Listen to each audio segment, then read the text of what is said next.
بسم الله الرحمن الرحيم. الحمد لله والصلاة والسلام على رسول الله وعلى آله وأصحابه أجمعين، أما بعد. ناظرین کرام، السلام علیکم ورحمۃ اللہ وبرکاتہ۔ تفہیم دین کی اس بزم کے ہمراہ ہم آپ کی خدمت میں حاضر ہیں۔ آج کی اس ملاقات میں ہمارے ساتھ یہاں تشریف فرما ہیں محترم مہمان جناب شیخ عبدالحمید ظفر الحسن صاحب، جو کہ معروف علمی شخصیت ہیں۔ تو آئیے ناظرین، پروگرام میں ان کا استقبال کیا جائے۔ السلام علیکم شیخ۔ وعلیکم السلام ورحمۃ اللہ وبرکاتہ۔ ہماری محفل میں آپ تشریف لائے، جو کہ یقیناً ہمارے لیے انتہائی باعث مسرت ہے،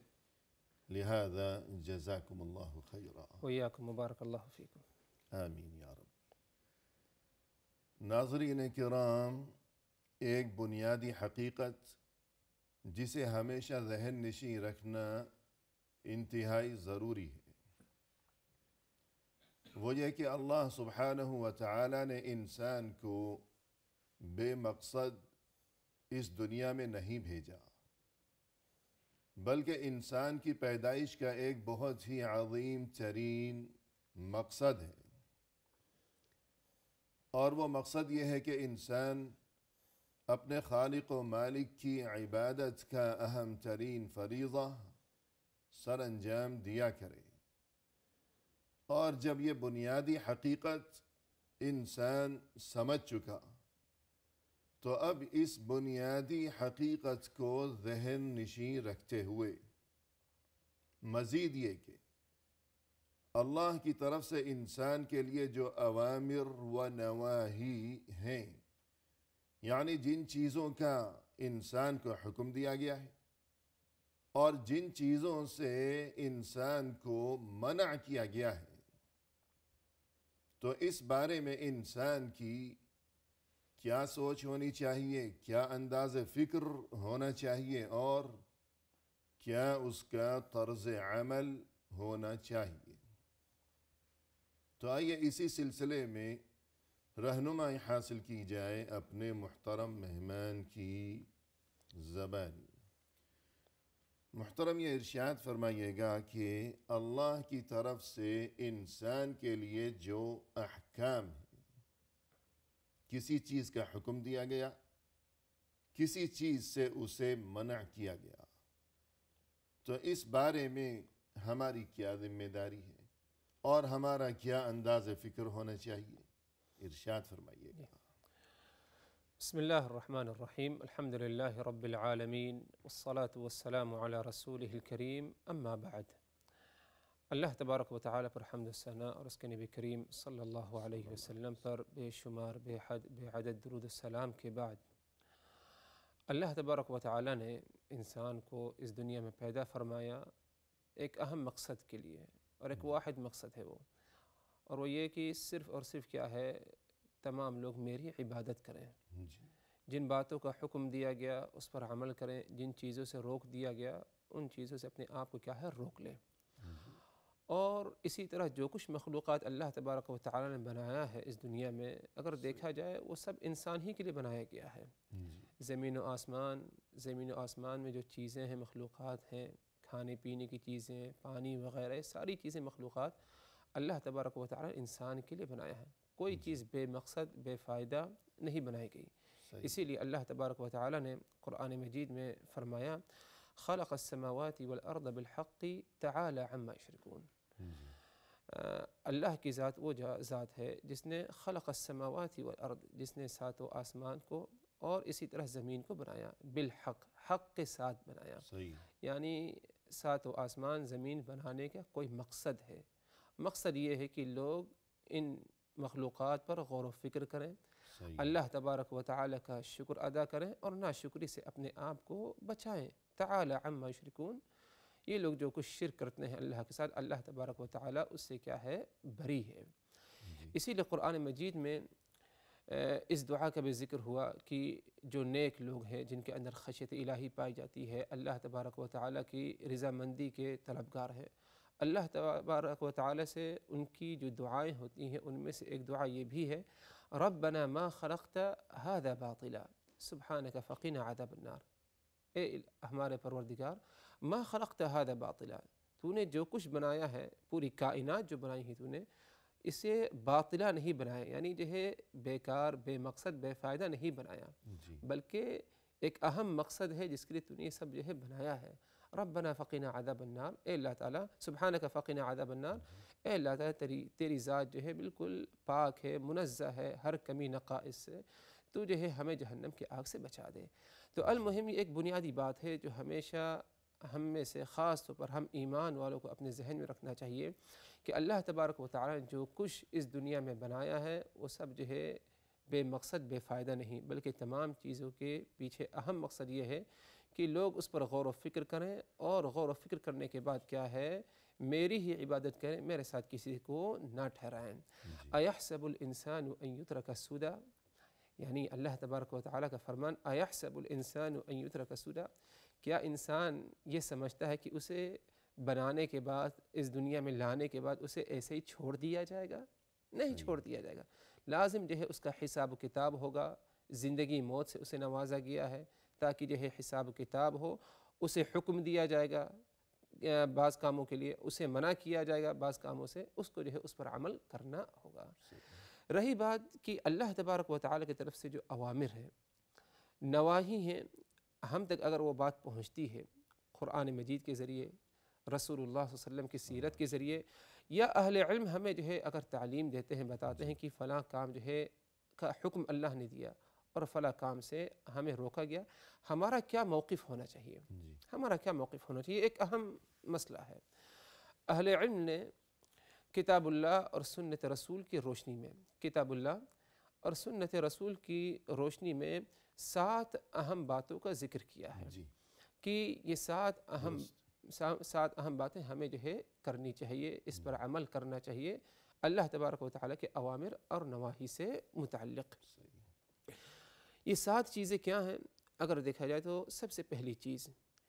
کہ ہمیں جس بات کا حکم دیا گیا ہم اس کے بارے میں علم حاصل کریں اور معلومات حاصل کریں۔ مثلا اللہ نے ہمیں نماز کا حکم دیا، ہمیں زکوٰۃ کا حکم دیا گیا، ہمیں روزہ کا حکم دیا گیا، قرآن کی تلاوت، حج کا حکم دیا گیا، زندگی کیسے گزارنا ہے اس دنیا میں اس کا ہمیں اس کی تعلیم دی گئی، ہمیں بتائی۔ تو ان تمام اوامر کے بارے میں ہم کیا ہے علم حاصل کریں۔ نماز کیسی پڑھی جاتی ہے، زکوٰۃ کی ادائیگی کا طریقہ کیا ہے، روزہ کیسا رکھا جاتا ہے، کیونکہ کسی بھی عمل سے پہلے اس کے متعلق علم ہونا چاہیے، لازم ہے۔ اسی لیے اللہ تبارک و تعالیٰ نے فرمایا قرآن مجید میں فَعْلَمْ أَنَّهُ لَا رسول اللہ صلی اللہ علیہ وسلم نے فرمایا مَنْ سَلَكَ طَرِيقًا يَلْتَمِسُ فِيهِ عِلْمًا سَهَّلَ اللَّهُ لَهُ بِهِ طَرِيقًا إِلَى الْجَنَّةِ، جس نے کوئی ایسا راستہ اختیار کیا جس راستے پر چلنے سے معلومات حاصل ہو، علم حاصل ہو، سَهَّلَ اللَّهُ، یعنی علم کی طلب میں وہ چلا، سہل اس کا اللہ، مقصد یہی ہے، علم کی تلاش میں وہ روانہ ہوا ہے، کسی راستے پر چل رہا ہے۔ جی، سہل اللہ لہ بہ طریقا الی الجنہ، تو اللہ تبارک و تعالی اس کے بدولت کیا ہے اسے جنت کا راستہ اس کے لیے کیا ہے آسان فرما دے گا۔ یعنی جنت تک پہنچنے کے لیے انسان کو علم کی ضرورت ہے، اور علم سے مراد ادھر یہ ہے کہ وہ کون سے اعمال ہیں جن کو کرنے سے انسان جنت تک پہنچ جاتا ہے، اور ان اعمالوں کو کرنے کا طریقہ کار کیا ہے۔ اسی لیے اگر انسان علم سے پیچھے رہ جائے تو بہت ہی زیادہ نقصان اور خسارے میں رہتا ہے۔ اور ویسے بھی مطلقاً دین اسلام جو ہے اس کی بنیاد معرفت و بصیرت پر ہے، علم پر ہے، آگاہی پر ہے۔ جی، تو دین اسلام میں تو تحصیل علم کی ویسے بھی بہت بڑی اہمیت ہے، حتیٰ کہ سب سے پہلے جو وحی نازل ہوئی اقرأ بسم ربک الذی خلق، تو اس میں بھی تحصیل علم کا حکم دیا گیا۔ جی، اور اسی طرح جو فرمایا کہ قل هذه سبیلی ادعو الی اللہ علی بصیرت انا ومن اتبعنی، کہ میں بصیرت پر ہوں، یعنی دین اسلام یہ ایسا دین ہے کہ یہ محض اس میں کوئی اندازے یا خوابوں کی دنیا یا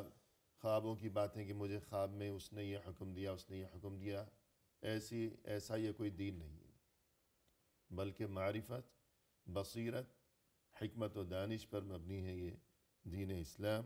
تو سب سے پہلا مسلمان کا فرض یہ ہے کہ وہ تحصیل علم کے سلسلے میں فکر کرے، جستجو کرے، جی کوشش کرے. تو اہل علم کا تو ویسے بھی جی بہت زیادہ مقام و مرتبہ آیت و احادیث کی جی جی روشنی بے سے شمار واضح و ثابت جی ہوتا ہے. جی تو علم کے بارے میں ہی آپ کچھ اور فرمائیں گے یا آگے چلیں؟ جی ایک اہم نقطہ بتا دیا جائے کہ اگر علم سے انسان پیچھے رہ جائے جی تو اللہ کے اوامر کو صحیح طریقے سے کیا ہے عملی طور پر نہیں لا سکتا، صحیح بات ہے. بلکہ خود کو اپنے آپ کو نقصان میں ڈال سکتا ہے، اور بسا اوقات دوسروں کو بھی کیا ہے نقصان میں ڈال سکتا ہے. خیر و بھلائی سے جو ہے پیچھے رہ جائے. یعنی ایک واضح مثال رکھ دی جائے کہ سفر کے دوران صحابہ کرام تھے، کسی کو غسل جنابت کی ضرورت پڑی اور کچھ زخم وغیرہ تھا اس پر، تو غسل کرنا اس کے لیے مشکل تھا. اگر غسل کرتا تو مزید اور پریشانی کیونکہ وہ میں کسی غزوے کے موقع پر غزوے کے وہ موقع سفر تھا، پر تو تھا. جنگ میں غزوے جی میں اسے زخم بھی لگا. تو اس نے صحابہ کرام سے اپنے ساتھیوں سے پوچھا کہ کیا کیا جائے. تو صحابہ کرام نے کہا کہ نہیں، تمہیں کیا ہے غسل کرنا ہی ہوگا، کوئی اور حل نہیں، تیمم وغیرہ کی کوئی گنجائش نہیں ہے. صحیح. جنابت ہے تو غسل کرنا ہی ہوگا. تو اس بیچارے نے غسل کیا ٹھنڈے پانی سے، ٹھنڈے پانی سے، سردی کا موسم سردی ہے، کا موسم، اور زخم بھی زخم تازہ بھی ہے. ساتھ میں، اور وفات پا گیا. جی اللہ کے رسول صلی اللہ علیہ وسلم کو جب معلوم پڑا تو آپ صلی اللہ علیہ وسلم نے کہا قتلوہ قتلہم اللہ، تم لوگوں نے اسے قتل کر دیا، یعنی تمہارے بات کی بنیاد پر اس نے عمل کیا اور جو ہے وفات پا گیا. قتلہم اللہ، اللہ تبارک و تعالیٰ تمہارے ساتھ کیا ہے بھلائی کا معاملہ کرے، تم نے بھی اپنے آپ کو کیا ہے ایک نقصان میں ڈالا. کیا ان کو یہ نہیں معلوم تھا الم یکن شفاء العی السؤال، کیا یہ نہیں معلوم تھا کہ جہالت لا علمی کا علاج کیا ہے سوال کر لینا ہے.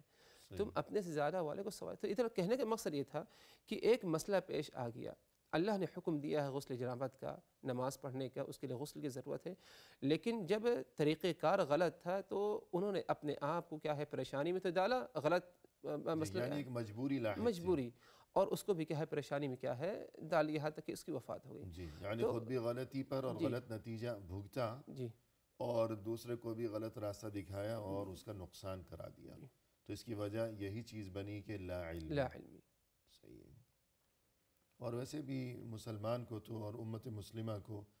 علم کی اہمیت کو بطور خاص جی سمجھنا چاہیے بالکل. کہ آج کی دنیا میں وہی قوم جو ہے ترقی کی منازل طے کر سکتی ہے، اسی قدر ترقی نصیب ہو سکے گی کہ جس قدر علم اس کا جو علمی معیار ہے وہ جس قدر بلند ہوگا تو اسی قدر ترقی نصیب ہو سکے گی، خواہ دنیاوی معاملات ہوں خواہ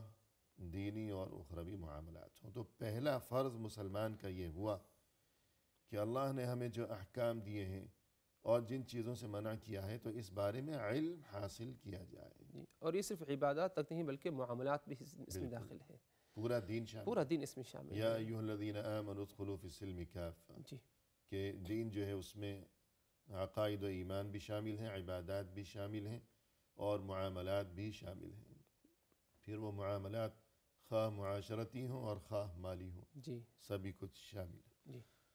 اور اس کے بعد دوسرا واجب جو مسلمان کے لیے ہے اس سلسلے میں وہ یہ کہ اللہ کی طرف سے جو بھی حکم ہے، جس چیز کا حکم دیا گیا ہے اور جس چیز سے اسے منع کیا گیا ہے، تو ہمارے دلوں میں اس کے بارے میں سوچ کیا ہونی چاہیے کہ اہتمام ہو، دلی رغبت ہو اس کام کی طرف، یا یہ کہ بدرجائے مجبوری بادل ناخواستہ. تو اس بارے میں کیا صورتحال ہے یہ ہم آپ سے سنیں گے وقفے کے بعد. انشاءاللہ. ناظرین فی الحال لیتے ہیں مختصر سا وقفہ، ہمارے ساتھ ہی رہیے گا.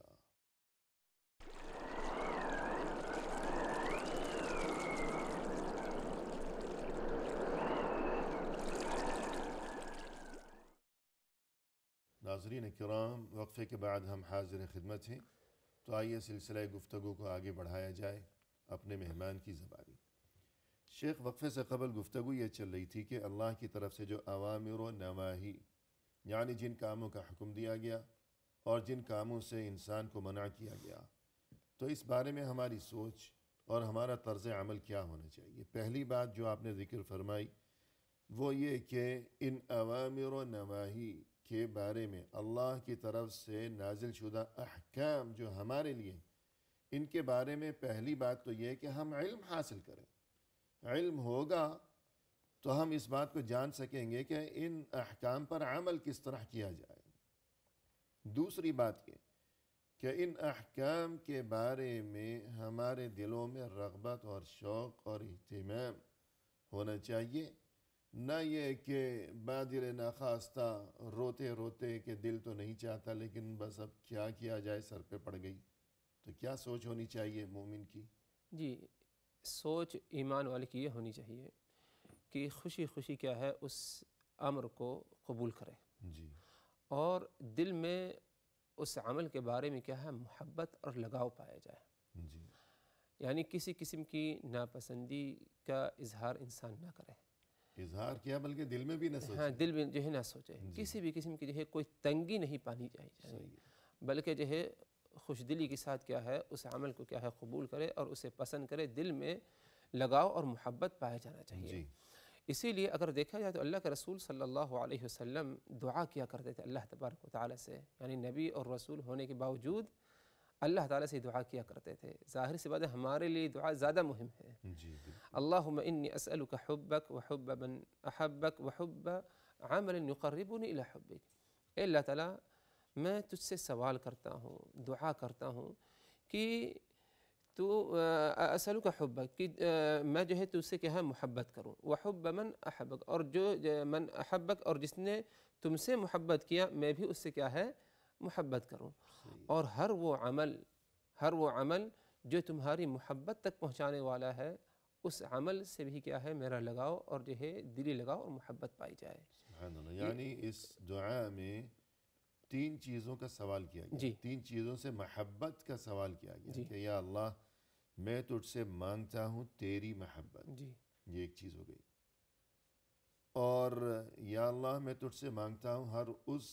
انسان کی محبت کہ جو تجھ سے محبت کرتا ہوں، کرتا ہے، اور تیسری چیز یہ کہ یا اللہ میں تجھ سے مانگتا ہوں اس عمل کی محبت کہ جو عمل مجھے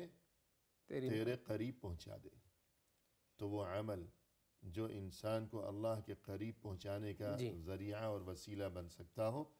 تو اس عمل کے لیے ہمارے دل میں محبت ہونی محبت چاہیے، پائی جائے۔ نہ یہ کہ بادل ناخواستہ جو ہے انسان اور سمجھے کہ یہ تو مجبوری پڑ گئی ہے۔ تو یہ دعا ہمیشہ کیا کرتے تھے رسول اللہ صلی اللہ علیہ وسلم۔ مزید اس بارے میں؟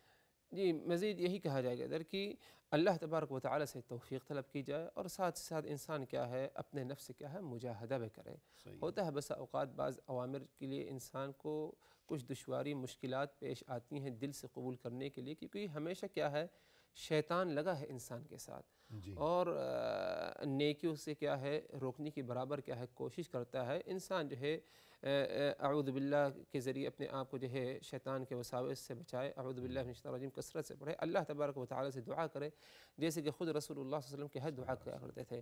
اور عملی طور پر دکھائے، یعنی بسا اوقات انسان محبت کا اظہار تو کر دیتا ہے اپنی زبان سے، لیکن وہ محبت سچی ہے یا نہیں ہے اس کا اندازہ کیا ہے عمل سے جو ہے انسان کے کیا ہے کردار سے معلوم پڑتا ہے۔ تو اللہ نے اگر جو ہے کسی بات کا حکم دیا، نماز کا، روزے کا، حج کا، نیکیوں کا حکم دیا یا برائی سے روکنے کا حکم دیا، اگر تم نے اس پر عمل کیا تو یہ ایک بہت ہی بڑی علامت ہے کہ تم نے کیا ہے اس عمل کو پسند کیا یا اس حکم کو پسند کیا جو اللہ تبارک و تعالیٰ نے جس بات کا تمہیں کیا ہے حکم دیا۔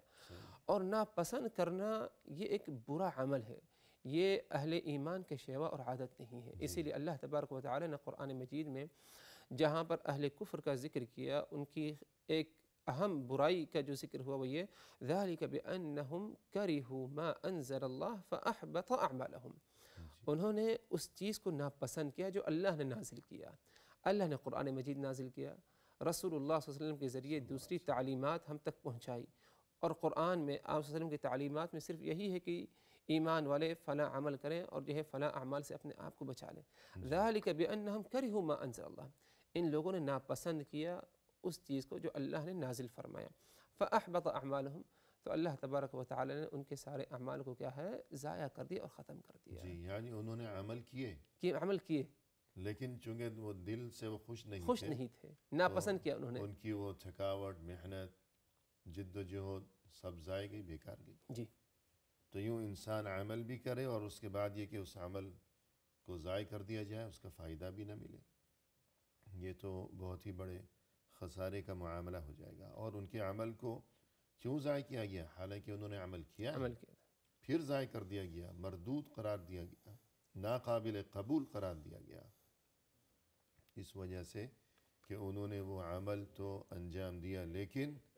خوش دلی سے نہیں، بادل ناخواستہ انجام دیا۔ اور تیسرا جو واجب یا ضروری بات کہہ لیجئے اس حوالے سے، وہ یہ کہ عمل سب سے پہلے علم، پھر اس علم کے مطابق عمل، جی پھر اس عمل پر ثابت قدمی اور جی پختہ ارادہ، عزم بالجزم۔ جی اس بارے میں فرمائیے گا۔ جی انسان کو چاہیے کہ اپنے اندر کیا ہے، اللہ تبارک و تعالیٰ کے اوامر کے بارے میں عزم رکھے اور پختہ ارادہ ہو کہ مجھے یہ عمل کرنا ہے اور اس پر ثابت رہنا ہے۔ صحیح۔ نماز پڑھنا ہے تو اس پر مجھے ثابت رہنا ہے، عزم کے ساتھ پڑھے۔ دوسرے کوئی بھی نیکی کرنا ہے یا برائی سے اپنے آپ کو بچانا ہے جو کہ حکم ہے ایک، تو عزم رہے کہ ہمیشہ کے لیے میں اپنے آپ کو کیا ہے برائی سے بچاؤں گا۔ یہ وقتی طور کے لیے کیا ہے، وقتی طور پر کیا ہے عمل نہ کرے کوئی، اور عزم کیا ہے لازم پایا جائے۔ اسی لیے اللہ کے رسول صلی اللہ علیہ وسلم کی ایک پیاری دعا آپ صلی اللہ علیہ وسلم فرمایا کرتے، اللہم انی اسألک الثبات فی الامر والعزیمت علی الرشد۔ اے اللہ میں تجھ سے ثبات قدمی کا مطالبہ کرتا ہوں فی الامر، اپنے معاملات میں، یعنی اس میں صرف دنیاوی معاملات نہیں بلکہ دینی اور دنیاوی تمام معاملات، جائز معاملات، اچھے معاملات جو ہیں ان میں کیا ہے ثبات قدمی کا میں تجھ سے سوال کرتا ہوں۔ والعزیمت علی الرشد، اور جو اچھے کام ہیں، نیک کام ہیں، کامیابی تک پہنچانے والے جو اعمال ہیں اس کے بارے میں تجھ سے کیا ہے عزیمت کا سوال کرتا ہوں، یعنی میں اس پر پختہ اور جو ہے قائم رہوں، ثابت رہوں، عزم پایا جائے اور ہمیشہ وہ عمل کروں، ہمیشگی کیا ہے میرے اندر کیا ہے پائی جائے۔ تو یہ ایک اہم چیز ہے اور جسے کہتے ہیں اخلاص کی علامت ہے۔ اخلاص کی علامت ہے کہ انسان کو اللہ تبارک و تعالی اگر کسی بات کا حکم دے یا کسی چیز سے روکے تو ہمیشہ کے لیے اس بات کو کرے گا اور ہمیشہ کے لیے اس بات کو اپنے آپ کو کیا ہے اپنے آپ سے روک لے گا۔ یہ اسے عزیمت کہتے ہیں اور یہ چیز کیا ہے اخلاص کی ایک اہم علامت ہے، جیسے کہ اہل علم جو ہے بیان کرتے ہیں۔ تو اس سلسلے میں خیر العمل الی اللہ تعالی ادومها وان قل، جی اللہ کے رسول صلی اللہ علیہ وسلم سے پوچھا گیا کہ سب سے بہترین عمل کون سا ہے اللہ تبارک و تعالی کے نزدیک، تو آپ صلی اللہ علیہ وسلم نے فرمایا خیر ادومه وان قل، سب سے بہتر عمل اللہ تبارک و تعالی کے نزدیک وہ ہے جس میں ہمیشگی پائی جائے، کیوں نہ وہ قلیل اور تھوڑا ہی ہو، یعنی انسان نیکی کرے تھوڑی ہی کیوں نہ ہو لیکن اس میں ہمیشگی پائی جانا چاہیے۔ اس کی مثال یوں لے لیجیے کہ ایک انسان نے جو ہے تہجد کا اہتمام کرنا شروع کیا، اور ہر ایک کو کرنا چاہیے، اگر کسی نے تہجد کا اہتمام شروع کیا تو کوئی ضروری نہیں کہ زیادہ رکعتوں کا اہتمام کر لے، زیادہ کر لے اچھی بات ہے، لیکن ہوتا ہے کہ بس اوقات زیادہ جوش میں شروع میں آ کر کے جذبے میں انسان کیا ہے بہت بڑی تعداد میں یا بہت زیادہ وقت لگاتا ہے تو آگے چل کر اکتاہٹ یا بوریت اسے محسوس ہوتی ہے۔ تو اگر تھوڑے ہی سے قلیل سے شروع کرے اور اس میں ہمیشگی پائی جائے تو یہ عمل زیادہ بہتر ہے بنسبت کی جو ہے زیادہ عمل کرے اور جو ہے اس میں ہمیشگی نہ پائی جائے۔ تو آپ بہت سے لوگ نئے نئے جو ہیں وہ دین کی طرف جب راغب ہوتے ہیں، اور اچھی بات ہے راغب ہونا چاہیے، یہ تو ضروری ہے، لیکن ابتداء میں وہ اتنی گرم جوشی کا مظاہرہ کرتے ہیں کہ جس قدر گرم جوشی کا دین نے حکم دیا ہے اس سے کئی گنا بڑھ کر وہ گرم جوشی اور جوش و خروش دکھایا کرتے ہیں، اور گویا کہ وہ لوگ جو کہ زندگی بھر سے سالہ سال سے نمازی ہیں، پرہیزی ہیں، اور مساجد کی طرف جن کی حاضری اور آمد و رفت کے سلسلے ہیں پابندی کے ساتھ، گویا اب وہ اس کی نظر میں ہیچ ہو گئے ہیں، جبکہ اس میں اتنا جوش اور مسجد آنا جانا، لمبی لمبی نمازیں، لیکن چند دن گزرنے کے بعد جو فرض ہے کہ کم از کم جتنا ہونا چاہیے جو مطلوب ہے پتہ چلا کہ وہ بھی غائب ہو گیا۔ تو یہ کوئی دینی مزاج ایسا نہیں جی، ہر معاملے میں میان روی اعتدال کی راہ اختیار کرنا، افراط اور تفریط سے بچانا، یہ دین کا اہم جو ہے حصہ ہے، اور انسان خود بھی عزم اور ثبات سے کام لے، اور وہ لوگ جن کی ذمہ داری اس کے کندھوں پر ہے تو انہیں بھی اسی چیز کی تاکید و تلقین کیا کریں۔ جی وَأْمُرْ أَهْلَكَ بِالصَّلَاةِ وَاصْطَبِرْ جی عَلَيْهَا. تو اس آیت کے بارے میں کچھ فرمائیں. جی، اللہ تبارک و تعالی نے اپنے نبی کو حکم دیتے ہوئے فرمایا وَأْمُرْ أَهْلَكَ بِالصَّلَاةِ وَاصْطَبِرْ عَلَيْهَا لَا نَسْأَلُكَ رِزْقًا نَحْنُ نَرْزُقُكَ وَالْعَاقِبَةُ لِلتَّقْوَى، جی کہ تم اپنے اہل کو، اہل و عیال کو نماز کا حکم دو، وَاصْطَبِرْ عَلَيْهَا، اور خود اس پر کیا ہے ڈٹے رہو، جمے رہو، یعنی تم خود بھی نماز پڑھو، اس پر قائم رہو، عزیمت پائی جانا چاہیے، اور اپنے اہل و عیال کو بھی اس بات کا حکم دو کہ وہ بھی نماز پڑھیں اور ان میں کیا ہے ہمیشہ کیا ہے اس پر کیا ہے ڈٹے رہیں اور کیا ہے قائم رہیں. تو نماز تو یہ ہے تو ایک بطور مثال ایک مثال پر چیز ہے کہ عبادات میں یہ سر فہرست، سر فہرست ہے. ورنہ مقصد یہ ہے کہ ہر دینی حکم کے بارے میں جی یہی کیفیت ہونی چاہیے کہ ایسا نہ ہو کہ انسان خود تو پابندی کر رہا ہے لیکن اہل و عیال کی طرف سے وہ غافل ہو، اور اس کی یہ سوچ ہو کہ ہر ایک اپنے عمل کا خود ذمہ دار ہے، جواب دہ ہے، اور مجھے کیا لینا دینا. جی تو ایسی سوچ نہیں ہونی چاہیے. تو الغرض نہ صرف یہ کہ عمل کا جذبہ، بلکہ ایسا جذبہ کہ جس میں عزم بالجزم اور ثابت قدمی اور مکمل استقامت کی عکاسی محسوس جی کی جا سکے، یہ چیز ہے مطلوب. اور اس کے بعد گفتگو کو اگر آگے بڑھایا جائے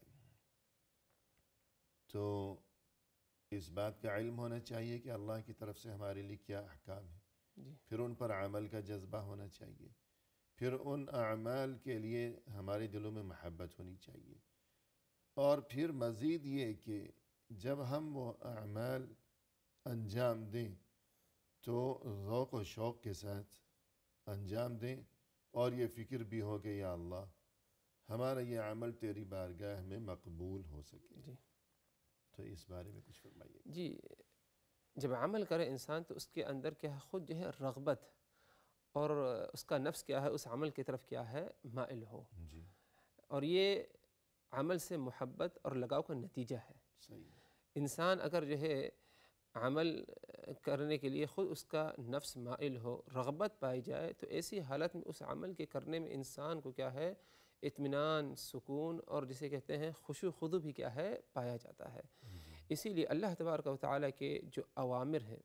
ان پر عمل کرنے کے لیے انسان خوش دلی کے ساتھ ساتھ اس کے اندر رغبت پایا جائے، اور معاملہ بالکل ویسے ہی ہو جیسے کہ ایک آقا اپنے غلام کو جب حکم دیتا ہے تو آقا بالکل جو ہے رغبت کے ساتھ، آسانی کے ساتھ کیا ہے اس کی باتوں میں جو ہے آتا ہے، اور جو ہے امر پر، اس کے حکم پر جو ہے غلام کے جو ہے اتر آتا ہے. یہی معاملہ بلکہ غلام خود اس جستجو اور تلاش میں رہتا ہے کہ کیا طریقہ کسی طرح میرے ہاتھ لگ جائے جی کہ جسے میں اپناؤں تو یہ آقا کی خوشنودی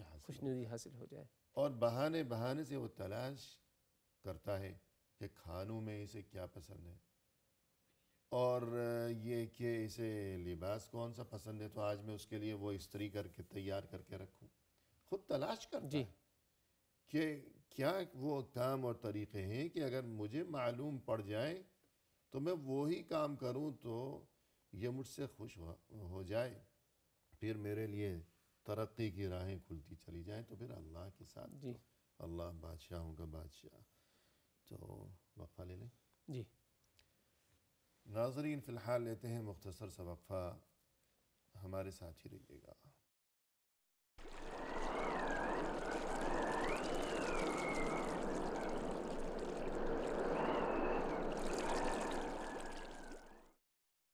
ناظرین کرام، وقفے کے بعد ہم حاضر خدمت ہیں. تو آئیے سلسلہ گفتگو کو اب پائے تکمیل تک پہنچایا جائے اپنے محترم مہمان کی زبانی. شیخ، وقفے سے قبل آپ نے جو گفتگو فرمائی، اب ہم چاہیں گے کہ اسے آگے بڑھاتے ہوئے کہ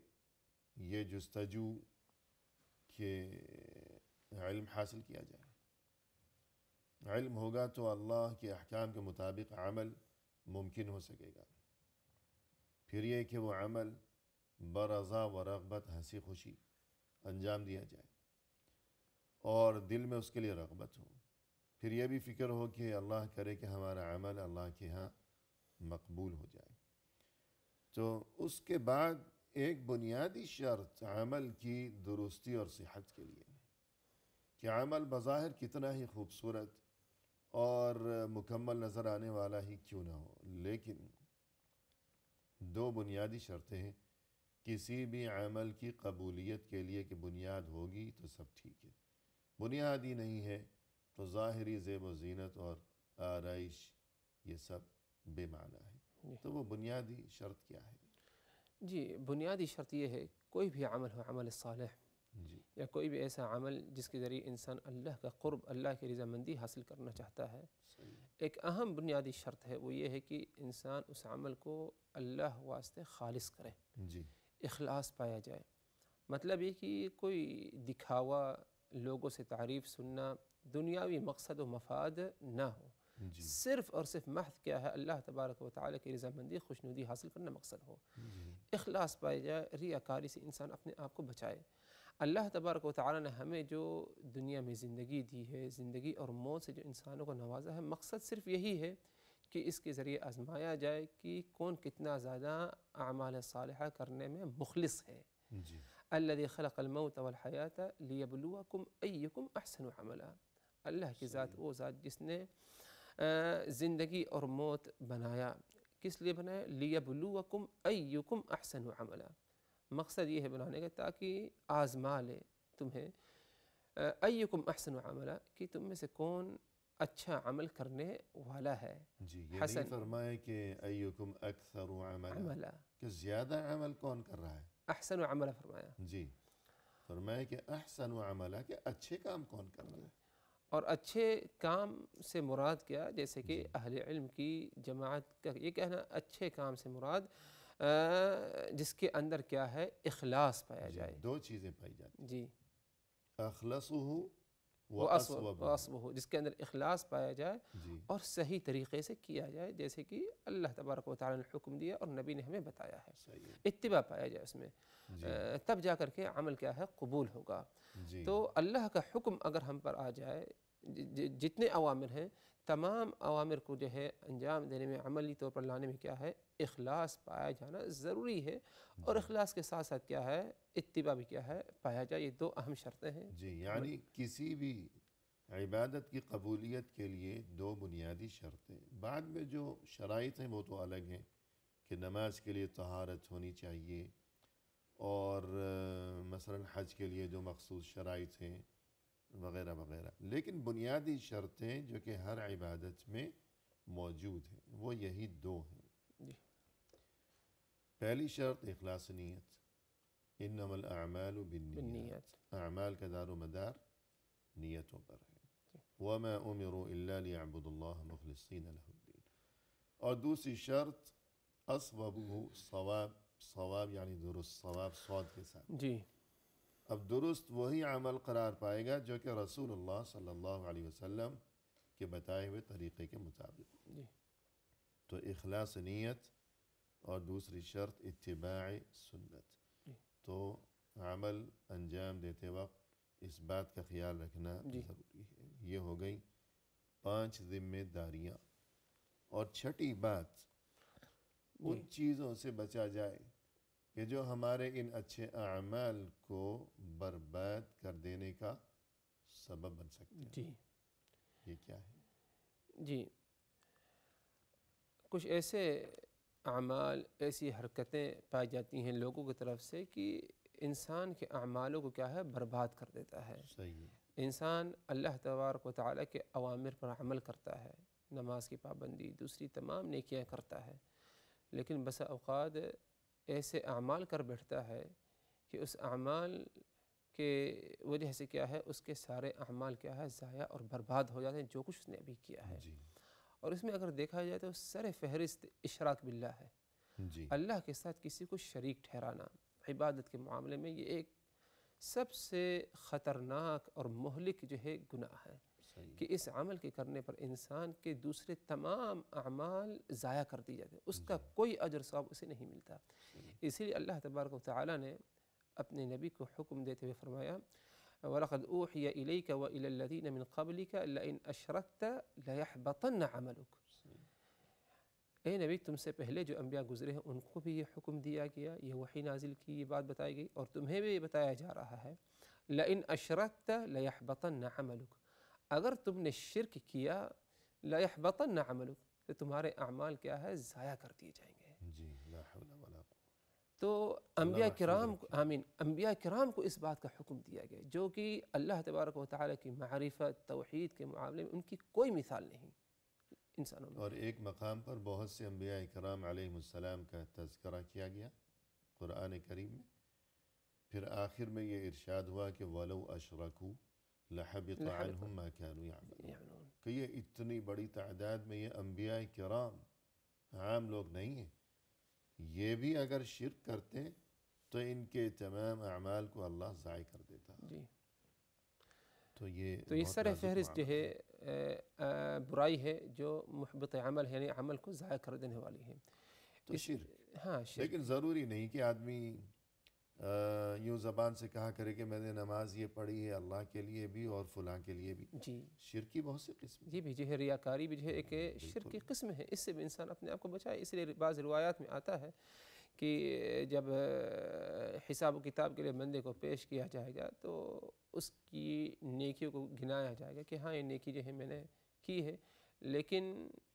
جواباً جو ہے اسے کیا ہے ان نیکیوں کا اجر و ثواب نہیں دیا جائے گا، بلکہ کہا جائے گا کہ تم نے یہ نیکی فلاں کے لیے بھی کیا تھا، ساتھ میں شریک کیا تھا، جاؤ ان سے تم ان کا کیا ہے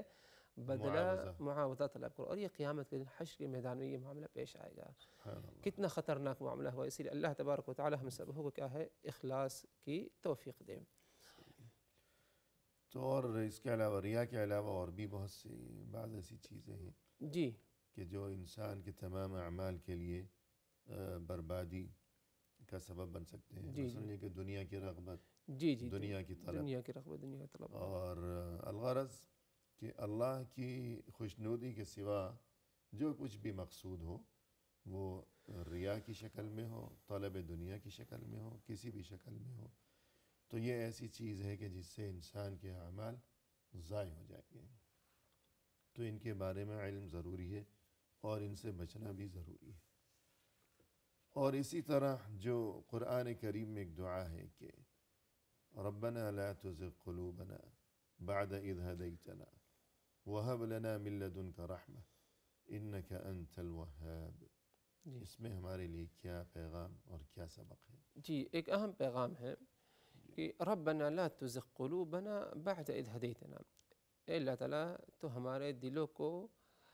ٹیڑھا مت کر دے، یعنی صراط مستقیم سیدھی راہ اچھی راہ سے اسے ہٹا نہ دے،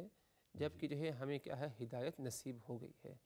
وَهَبْ لَنَا مِن لَدُنْكَ رَحْمَةً، اور اپنی طرف سے تو ہمیں کیا ہے رحمت سے کیا ہے نواز، اور رحمت بالخصوص ادھر یہ مراد ہے کہ تو ہمیں ثبات قدمی سے نواز، یعنی ہم جو کچھ نیک اعمال کر رہے ہیں سب سے بڑی نیکی یہ کہ ہم نے اللہ اس کے رسول پر یوم آخرت پر ایمان لے آیا، اس پر ہم ثابت قدم رہیں۔ ایمان لانے کے بعد دوسری جو کچھ نیکیاں کرتے ہیں اور جہاں بھی ہم اپنے آپ کو برائیوں سے بچاتے ہیں ان پر ہمیں کیا ہے ثبات قدمی سے تو ہمیں کیا ہے نواز، ہمارے دلوں میں کیا ہے ہمارا دل کیا ہے جمع رہے اور کہیں سے ہٹے نہ۔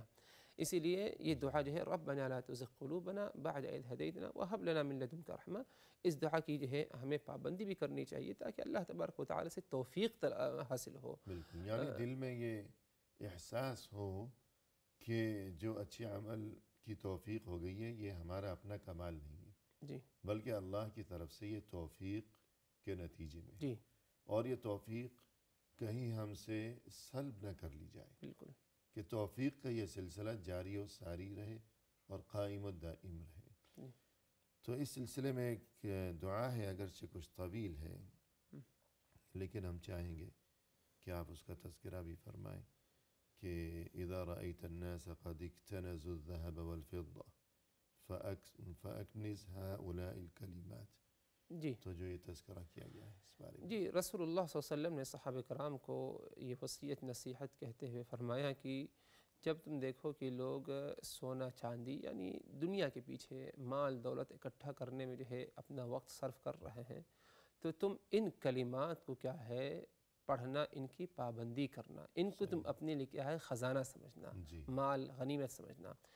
اور یہ کلمات دعا ہے، دعا کیا ہے آپ صلی اللہ علیہ وسلم نے فرمایا